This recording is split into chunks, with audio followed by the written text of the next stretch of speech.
Okay, welcome back to the Founders Table. This is where we sit down with the leaders shaping America's backbone industries. Today, I'm joined by Ravi Patel, the CEO of SINA Hospitality, one of the country's most forward-thinking hotel development and management companies. Ravi has built a career on blending innovation, operational excellence, and strategic partnerships. Under his leadership, SINA Hospitality has expanded its footprint nationwide, managing developments across multiple states, collaborating with top brands like Marriott and Hilton. I'm really excited to dive into his story from scaling hotel portfolios to redefining what hospitality leadership looks like in today's fast changing market. So, Ravi, for one, thank you for coming on. I know it's going to be a great conversation. I want to start with the first question. This is more like into your background in leadership, but you've built an incredible career leading in hospitality, development, and real estate. What first inspired you to step into that realm, the hospitality industry? Sure. Well, thanks for having me, Tony. I appreciate it. It's always good to be on a podcast. Yeah, so what got me into hospitality? I grew up in it. My dad was a hotelier in the 90s, and before that, my granddad had a motel in the 80s.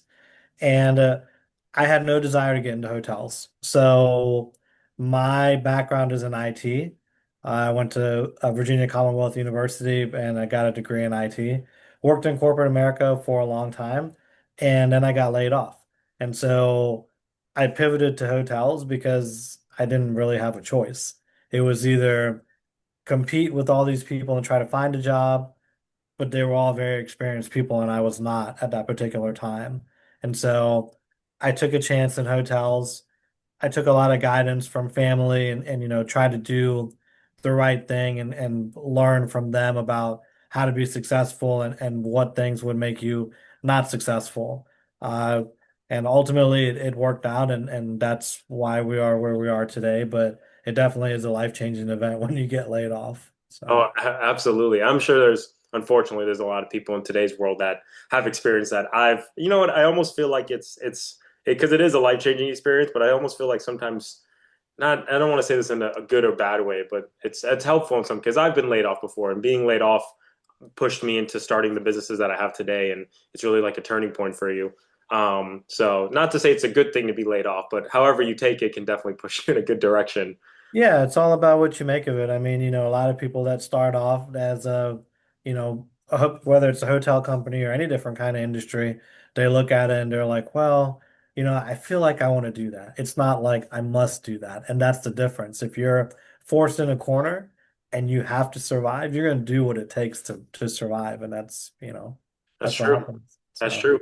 So for you, I mean, and maybe I was gonna say that maybe the being laid off might have been this moment, but I'm still gonna ask the question anyway. Was there a defining moment early on in your career that made you realize that you wanted to lead and eventually build SINA Hospitality?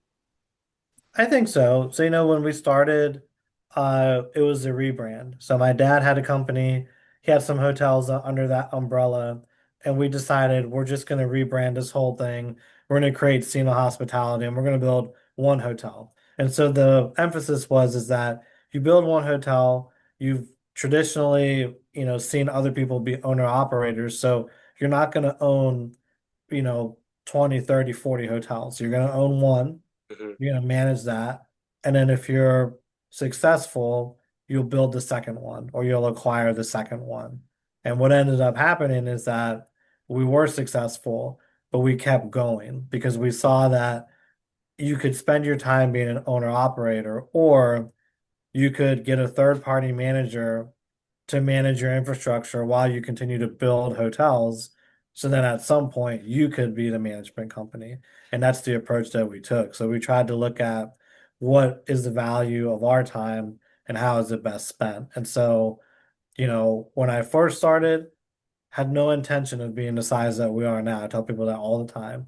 But it's a function of growth because in real estate, you want to keep putting your money into asset. That's because if you don't, then the money just sits there and there's nothing for you to do, which some people are okay with that. But when you're younger, you don't really need all that money. You have a salary, you have a means to live, but you don't need like millions of dollars.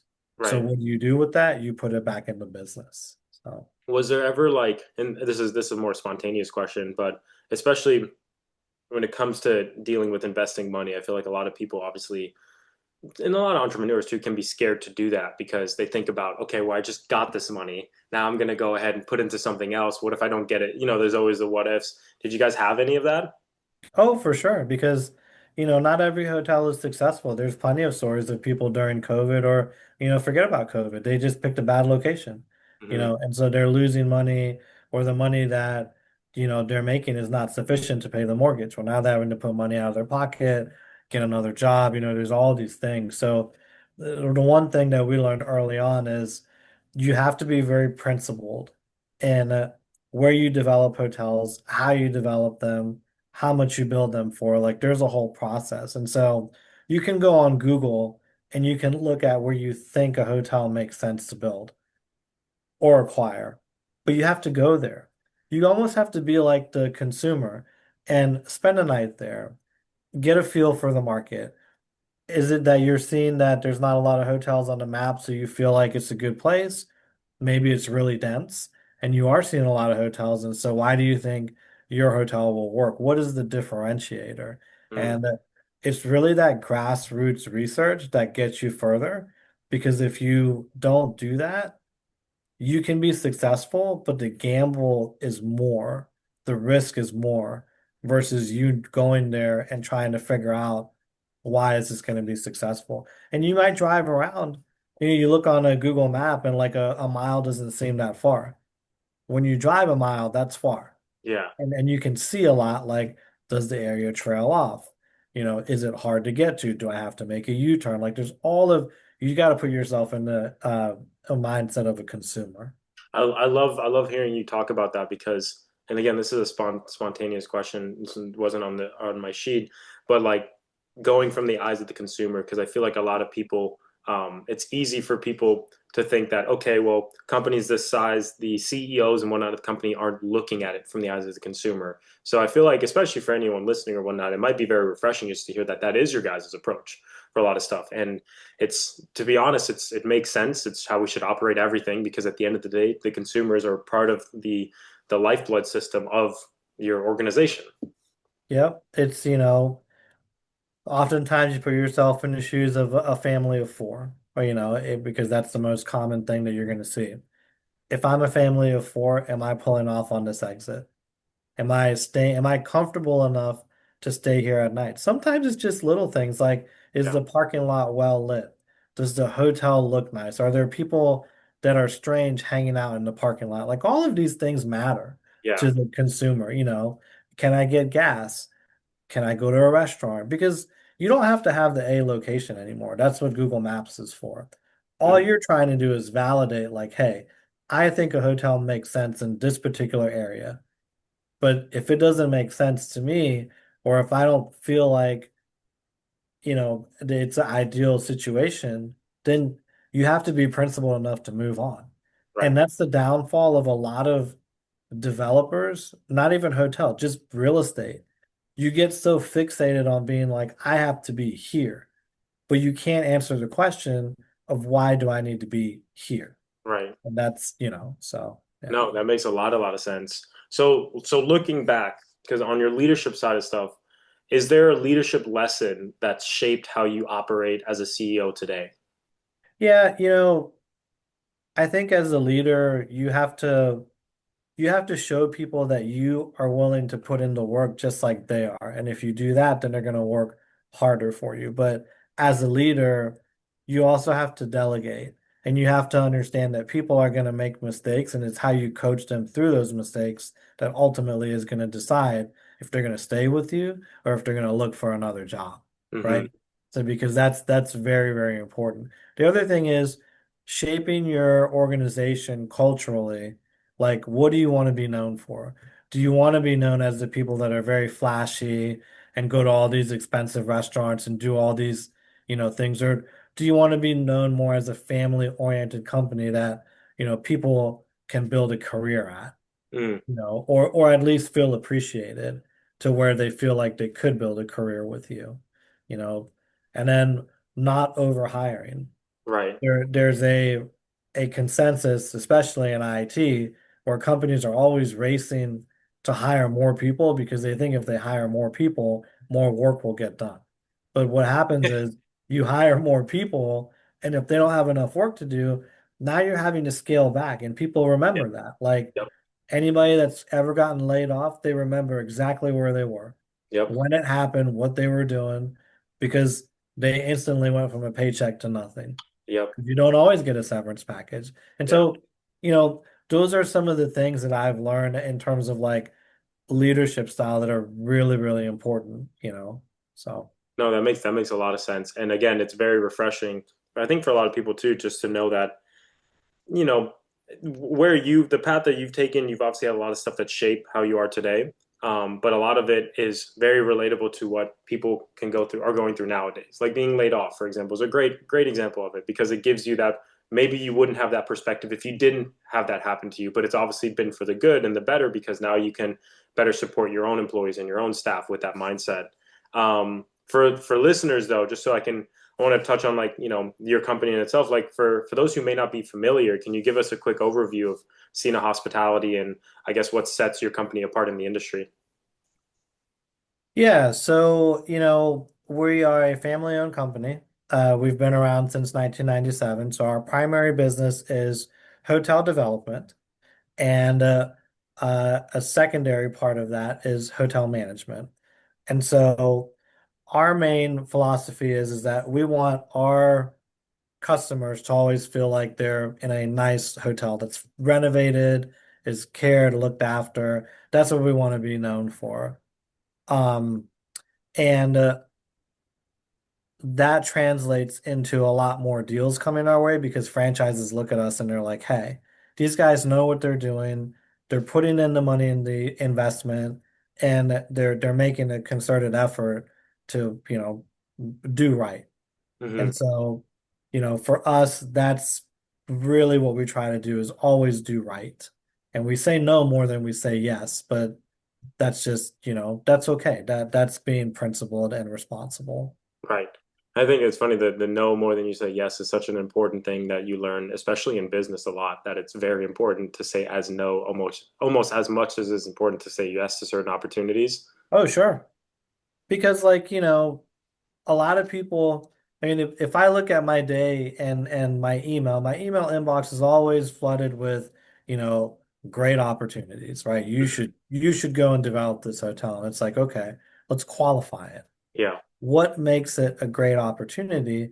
But then how much do I really want to take on too? Like at some point, there's only so much you can take on because you don't have investors. And so the projects that you take on, they've got to be projects that make sense because if not, why would you put your money there? And so that's a lot of the reason why we say no more than we say yes. No, that makes sense. And on the topic of like partnerships and whatnot, have you gone into, you guys have built partnerships with some of, the biggest hotel brands in the world, which is very, very impressive, if I might say. What's been key for you guys maintaining those relationships while also keeping your own company culture intact?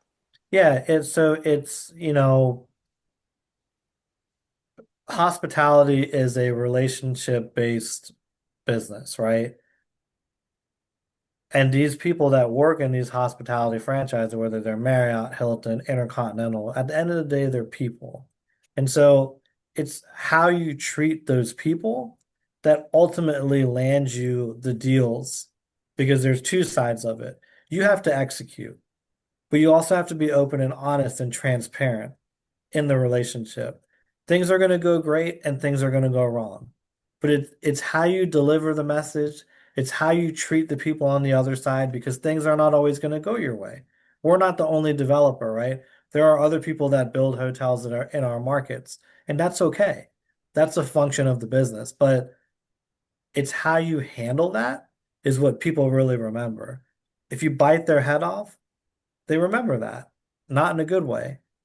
But if you kind of explain to them, like, hey, I understand why you did what you did, but let me explain to you why I don't feel like that was the right thing to do. It may fall on deaf ears, but at least they understand that you have enough respect to have a conversation instead Mhm. of sending them like this ginormous email that nobody's ever going to read or just yelling at them because like they're still people. They Yeah. still have feelings. And you know. that's such a great point, the people aspect, because I feel like there's almost like it's like something that happens like when you're really small, like if you're just a consumer and you're looking at a business, one from a consumer standpoint, sometimes it's hard to remember that a business is literally run by people. Like it's not just this fancy mythological person. Like it's literally run by people at the end of the Right, day. right. But then I feel like it's on the other side too, when you are going B2B, I feel like that same thing, like how you said, can happen where it's easy to forget that who you're talking to on the other side is a person. And it just comes down to the end of the day where like we're all just doing business with each other. And at the end of the day, you're still doing human to human connection, whether it's B2B, B2C, whatever it is. Yeah. So that is I think that's not looked not I don't think that's touched upon as much with it, where just the aspect of like humanity that's involved in it, and it's like no matter what's going on numbers wise or whatnot, there's still humans that are a part of it. For you guys, what's one project or like milestone you've been most proud of so far with your journey with SINA, or multiple? I think the way that we operated during COVID, right? So not shutting a hotel down Hmm. and not laying people off. I think for That's us, very that's, impressive. yeah, that's a milestone that, we were third party managed by then. Um, and the third party managers were like, we need to cut costs in order to keep the hotels profitable. So, okay, what's your proposal? Our proposal is to cut staff. And I said, okay. But when you look at the overall value, dollar value of like what that would be, it would have been equivalent to like a light bill or Hmm. a cable bill, which, in hotels are thousands of dollars, right? But Yeah. the point is that it doesn't make sense. Right. There's EIDL loans, there are PPP loans out there. You can pay for people's salaries that way. It's available for you to take, and you should. And they couldn't comprehend that because they're like, you're gonna go into debt when you could just cut but it's like, but what happens when this is over? Hmm. Now you've made people upset, you know, and not a lot of hotel companies did that. I mean, there are small family-owned companies that did, but not our size, Hmm. right? And so I think for us, that's the biggest milestone because, I mean, honestly, building a hotel, once you do it one time, it's not that difficult. It's the same thing. It's Interesting. just in a different market. So there's not like one flagship hotel where I could point to it and be like, you know what, that hotel defines SINA Hospitality. I think what defines us is the fact that we did what we did during COVID and we grew our workforce at SINA because we got really talented people Right. that didn't like how they were treated at other companies. And ultimately, that's why we were successful and continue to be able to, build and open hotels. That's amazing. I mean, I just love hearing the aspect of the team, the people by basis, because I'm a big believer in workforce. Workforce literally makes or breaks a company, and it sounds like you guys very much know that at the end of the day. Um, for you guys with growth and operations, I mean, you've led development, construction, real estate management, and acquisitions. That's a massive scope. How do you balance the innovation with sort of like the operational discipline?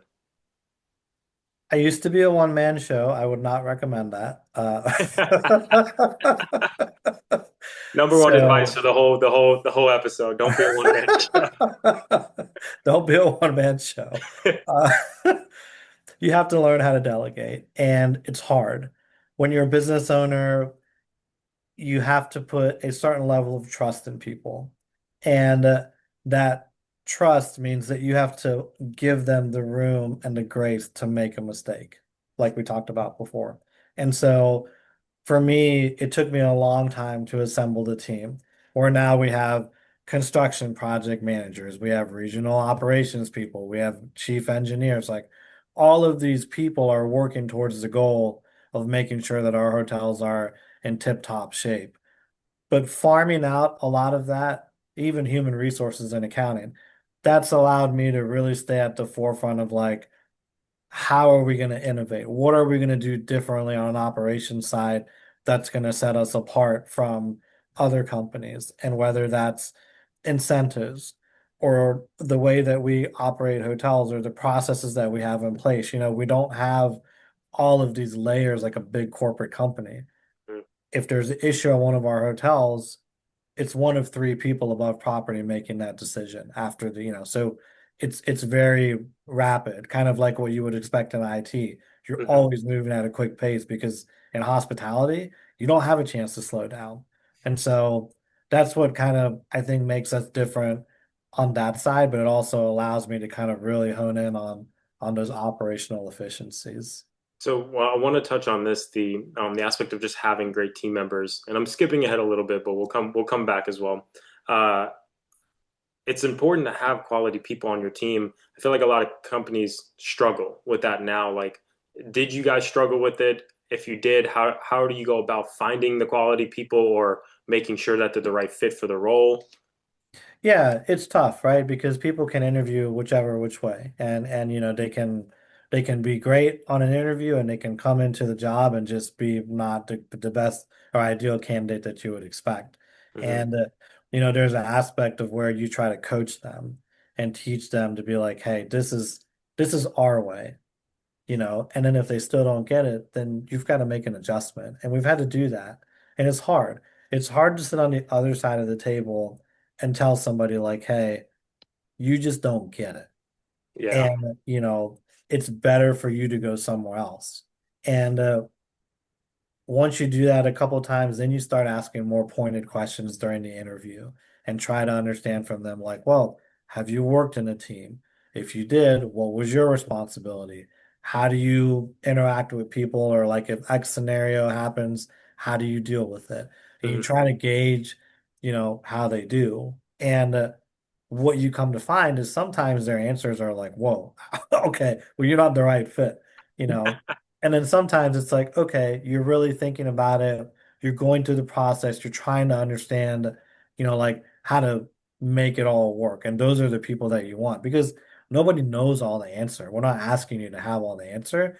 We just want to see that you have a thought process and there's some reasonable progression of logic. Right. So, Makes sense. No, I think that's very helpful for anyone listening as well. To go back, because I'm going into my team section here, but I want to go back into the operations side. When you think about scaling in hospitality, right? What's changed most in how you approach growth today versus a few years ago, possibly even when COVID happened or before COVID? well, so the interest rate has a lot to do with it, right? We're in an environment where now interest rates are 7+%. Hmm. You might be able to get 6, but generally 7. And so they don't underwrite the same. A hotel that you might have underwrote 5 years ago, even during COVID, it just doesn't pencil the same way. Really? And yeah, because those interest rates, you might have been at like 4 to 5%, right? And so it's a big deal. Uh, your margins are not really better, they're worse. And if you were to start today. And so there's a lot of things to think about with growth, but growth has to be strategic too. And so I think like for us, if we've got like one or two hotels on an exit, we're moving on. We're not trying to saturate an exit with like 5 or 6 hotels. We, as a company, don't believe that that works because then you're competing against yourself and you're Interesting. never going to win. Unless you're like in a destination market, maybe somewhere like Orlando or something like that, totally different. But in a suburban market, you're not going to win. And Interesting. so it, it's making your money work smarter and harder for you. And you you have to geographically, that's we used to only be in Virginia and Kentucky. Oh, And wow. then we expanded everywhere else because we saw the same thing that like we can't keep doing stuff in our backyard. Hmm. At some point we have to push ourselves and expand ourselves. And it's not easy. When you go to a new place like St. Louis, permitting is difficult because in most cities in the Southeast, you're dealing with just the locality. Hmm. And as you go further in the Midwest, you're dealing with municipalities and localities. So, Interesting. like, a city and a county, and Right. they don't talk to each other. So, there's all these things that you got to think through. But if you have the patience to get through on the other side, you're going to make a lot of money because people get discouraged by that. The harder things are, people don't want to do it. They want easy. Like, they want everything now. Yeah. And hotel development is not like that. So we try to pick markets that people don't like purely because they're hard to get into. And that really helps us in the long run. No, that makes sense too, because you have essentially you go to quote unquote a smaller pond, but there's a lot more fish available for you because there's less people fishing in it. That's a very, very smart strategy too. Um, for you guys, so I mean, what's been one of the biggest challenges in developing and managing properties, but specifically across multiple regions? Because I feel like that's a whole nother ball game in itself. Yeah, I mean, managing hotels there's people that will tell you that I only want to be a hotel owner or I only want to be a hotel manager. And I think management of these hotels is hard. When your geographic footprint continues to widen, it becomes difficult unless you scale in all of those markets at the same time. So Hmm. like if you've got a bunch of hotels like for us, Virginia, Kentucky, great. Well, now if I go to Missouri and I have one hotel, nobody knows who SINA Hospitality is. I can flood the market with marketing, but it's not like it doesn't resonate with them.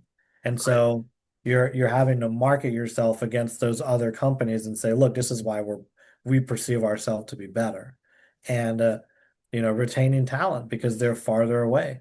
So Right. now your regionals and your operations people they've got to visit those hotels more. They've got to make it to where it's like, hey, you are part of the family.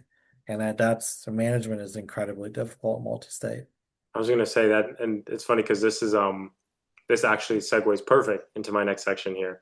Because my next question was, hospitality industry runs on people. So one of the basis of this question is how important is the team culture been to Cena's success? But I'd love for you if you're able to tie that into going obviously across like multi-state and how you do that with people there and keeping the culture alive, especially in a new area. Yeah, it's we try to do things that include the team, right? So in the markets where we have more scale, you might see like a quarterly outing or something or a quarterly dinner or luncheon, whatever it is. Uh and then when you go out into the other markets, you try to do the same thing and pull their team in so they feel like, I'm not only visiting or I'm not here for like 3 days just to bombard you with work. Like let's go have fun. Let's go do a team activity together, Yeah. and then holiday parties and stuff. We most of our people right now are in the same footprint, so we're able to bring them all together to Okay. do that. But if not, then we may have a holiday party in one market to get some of those people, and another market to get the rest of the people. So Makes sense. And I'm going to backpedal a little bit too here because I didn't want to forget this question. But you mentioned obviously competing advertising when you're in a new market as a new property. And I feel in my head, because I come from a marketing background, so in my head, it's like, okay, everything I know about marketing is always trial and error, right? It's always testing what's happening. And for me, when I think about marketing for hotels, I'm like, man, that's such a huge risk. You put a big building in an area and then you start marketing to try and differentiate yourself from the other people. And it's like, how often times do that doesn't go as planned where you have to re-strategize marketing or I don't know if this happens often, maybe just decide, okay, this was a bad move. Let's just get out of this area. Is that a thing? oh yeah, for sure. The brands do a great job of marketing in terms of their product. So the marketing piece for I think most hotel people is to get the labor. Mm, And so it's trying to get really targeted into like where does your workforce look at advertisement? Do you take paid advertisements out in Facebook? Do hmm you do something on a TikTok? Do you do something on Instagram? Right? Where is your target person, which in this case is a line level employee or a manager? Where are they looking? Or hmm where are they going to eat? Right? Is there some way that you can tie it into like the little restaurant when you come in, you got all the business cards and stuff on the wall. Can you tie in that way? But like those are the kind of things, or just have an event. Maybe you have an open house like before the hotel opens, like a couple weeks before, and you do hard hat tours. and you try to bring all the people in because ultimately, whoever's going to manage your hotel, sorry guys, it's going to come from another hotel. Right. That's just the way it is, Yeah, right? experience. So you try to show them that hospitality and say, okay, look, and people resonate with that. Most of the time they quietly apply because they want to be at that new hotel. It's not hard to get people. It's just getting them in the door and trying to show them why you're different. Interesting. So, Do yeah. you have, for example, like are there challenges behind finding and retaining talent across like multiple hotel brands? And when I mean like talent is everywhere, but more so, and I feel like this is a big thing in today's age. I don't know specifically about hospitality, but I know in other industries, finding quality talent is hard because they get buried by the applications that aren't quality, right? So it's like sifting through them is a lot. Um, how do you guys combat that? How do you go around that? Even when you find somebody, so we have like filters and stuff where we do it's like knockout questions. Sure. So, once they get knocked out, then you're looking at like the real pool of candidates that potentially make sense. But um it's hard because it's so competitive wage wise, right? Like if I'm working at a hotel today and somebody offers me $1,000 more, I'm going to think about moving. And Mm, people are like, that's crazy. But it's the perception. $1,000 doesn't really move the needle on your tax. It gets absorbed in taxes. right. But people don't look at it that way. They're like, if I'm making this and I can get $1,000 more, bye. What are you going to do for me? Yeah. No, and it's funny, just how you said it gets absorbed in taxes. A lot of people, yeah, they don't realize it. They just think about the immediate cash up front, but you don't realize what's happening on the back end. Yeah. So what we try to do is say, well, look, you've got insurance through the company, right? You've got um, all of the benefits, whether you're talking about long-term, short-term disability, maybe you're talking about 401k contribution and employee matching, you know, maybe you're talking about company paid life insurance, Hmm. right? There's all these things that you can offer people that are different, but they have to understand why it's different. And if they go to another company, they're not going to get like company paid life insurance. They're not going to get that in another company Yeah. because it's a cost that you bear as the hotel owner, but it's like it's something that everybody needs and should have, but a lot of people don't think about that. They Hmm. live in the moment. They Yep. don't think about after the moment Yep. what happens. And so that's the kind of stuff that we try to educate our people on and say, are we paying you top dollar? No, right? But when you combine it with all of these other things, then yes, we are. Yeah. It just depends on how you look at it. It's funny too because a lot of people don't realize what goes on behind the scenes for hiring. And one, how much money companies dish out just to bring talent into the door. So obviously there's a meaning for most of it, right? Like a company's not going to dish out $20,000 to hire somebody if they don't believe they have a good enough workforce or a good enough setting to actually bring them in. And most people don't see that. They don't. It's. I realize it's because I'm the business I'm specifically in. As I operate around a lot of hiring, we're doing a lot of stuff to essentially change what the hiring industry is now because it's a separate we believe it's very muddy water out there. But like a lot of people don't realize that it's companies put a lot of effort into finding right talent and they also dump a lot of money into it. So when you are brought into an organization, look at what's offered there because you're there for a reason and the company wants you there to based on your skills but is also offering all this in return. It's not going to be a Mhm. waste of money in that sense. Right. For you guys, what I'd love to touch on for like staff wise, post pandemic, has it been harder to like hire quality staff, and if so, like how do you guys navigate that?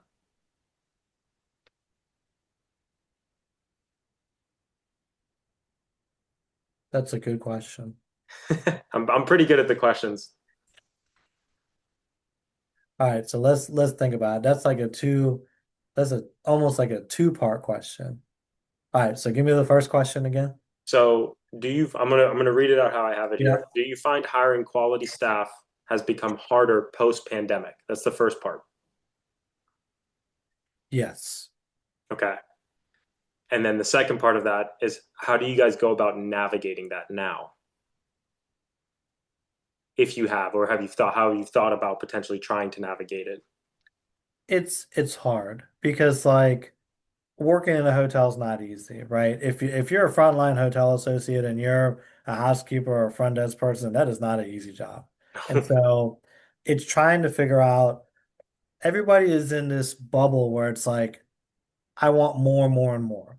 And we're still stuck in this time where it's like, well, yeah, you want more, but we can only give you so much more. And Right. so it's trying to figure out how to meet them in the middle.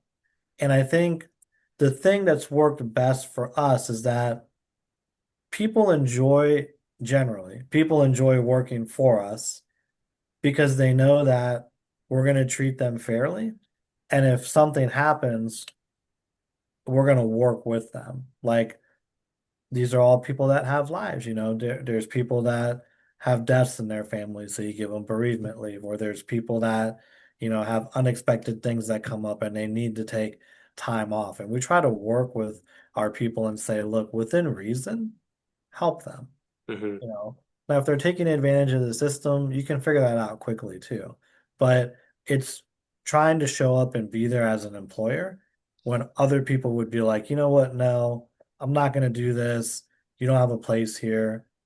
It's hard to find people. So you want to hang on to the people that you can, but you've got to learn how to be more flexible because that's just the environment we live in now. Right. It's not like before where I can go and one person doesn't work, I can go find three other people to fill their spot. We don't live in that environment. Yeah, very different ages now. Yeah. Yeah. So, as we kind of come down to like the last few questions, to finish off the team section of it, what's the biggest bottleneck I guess you guys face right now when it comes to building teams specifically that can scale with your growth, right? Because I feel like that's a whole different ball game in itself. Is one building a team for your current company side, but when you start to scale, bringing in talent to help with that. Most times we find that people are not ready for what we can offer them because their definition of busy is not our definition of busy. Like I could show you my calendar. I don't have a free block of time. That's busy, Yeah. right? Other people, they're like, they feel like they're going to sit in an office, they're going to give you all these big words and stuff, and then you're going to be like, oh, great, you're doing a good job. No, you actually have to work here. That's part of the deal. And so finding those people where it's like, are you going to roll your sleeves up? Are you actually going to put in the work to further the company? Because it doesn't just help me, it helps you too, Hmm. right? But you have to see that for yourself. It's not something that like I can show you. And I tell people, if you're busy all the time, that's job security. There's really no other discussion to have, It's a great way to look at it. you I've never know? heard that before, but it's so true. Yeah, because like then I have to find somebody to help you after you get to a certain point. That's how it should be. Right. Then you know you need somebody. Not, hey, I'm working 50% of the time and the other 50% I'm just on Facebook or I'm on my, you know, TikTok or whatever. No, that's not, you know, that doesn't work. Right. I love that. I love the job security bit. That one I've never heard it before, but it's like it makes a lot of sense, and it's something I think people just don't recognize as much, especially and you don't most people don't realize it until something happens, like the unfortunate. But that's such I just love that quote. I'm going to use that from now on. So for these last couple ones, two specific questions. So first one is looking ahead, what's your priority for SINA Hospitality as the company continues to expand? I think making smart decisions, you know, there are going to be a lot of opportunities that come as a result of the capital markets, the interest rate, you know, increasing or decreasing, wherever it tends to go, but loan maturities. And there are going to be a lot of opportunities to acquire. But I think we still have to remain principled in our ways and say, does this make sense? And if even if it makes sense and we don't feel that it's like a home run, just let it go. We cannot, we've gotten to a point in scale where we can't afford to make mistakes Hmm. because if we do, then we're going to be in a totally different direction of we're going to be doing a fire sale of hotels or laying people off because we made the wrong decision. And it's just life is too short. It's not worth all of that. To me, it's not. I love that. And for the last one, this is more for anyone listening specifically. For other entrepreneurs, other executives listening, what's one piece of advice you'd leave them about leadership and growth in competitive industries? And to preface, this is my last question here. So if you want to close anything out afterwards too, please go ahead. But yeah, what's one piece of advice you'd leave them? You've got to keep your head down and hustle. It's hard in the beginning for anybody, right? And sometimes when you're a solopreneur and you're kind of in that growth mode, you don't know how to talk to people because you don't think about it. The words just come out before you've had a chance to really think about, like, maybe I shouldn't have said that that way. And I think that's the biggest thing. You've got to take a step back and think about, if I'm going to lead people, how am I going to lead them? What is their perception of me going to be when they talk to their friends or their family? What is the value of them to stay here under my leadership? And that's why it's so important to look at it from both sides. But you don't want to grow too fast. There's this notion that by growing really fast, all of the problems go away and it just gets swept under the rug and somebody will figure them out. It's not how it works, right? The faster you expand, if you don't really think about how to expand properly, Hmm. you've done yourself more harm than good. So it's taking a step back, growing a little bit slower, understanding that if you build, the fundamentals like a pyramid, if you build the base right, Hmm. then you'll be okay. But you have to be okay with other people speeding past you potentially on what they perceive to be this growth trajectory. Let them. Because when you go look at them in 5, 10 years, you're going to realize that by you doing what you did, essentially, you are a stronger company that people want to do business with because you took the time to do that. I love that. That the foundation aspect, I think, is the best thing to end us off on because that's so true. And a lot of people they think they need to grow, especially with social media nowadays. They want to go super super fast. So thank you for ending off, and I think that's a great piece to end off with. Ravi, thank you so much for sharing your story and joining me today. The way you've built SINA Hospitality through like innovation and the strategic partnerships and the people first mindset is inspiring, and I think more people need to adopt that mindset as well. I know our audience is going to take a lot away from this conversation, so thank you again for being on here. What I will do, if you're okay with it, I'm more than happy to throw like your LinkedIn in the description if Sure. everyone wants to connect or Yeah. just say hi to you. For everyone listening, thank you for tuning in on this episode of the Founders Table, and we look forward to chatting with you again next time.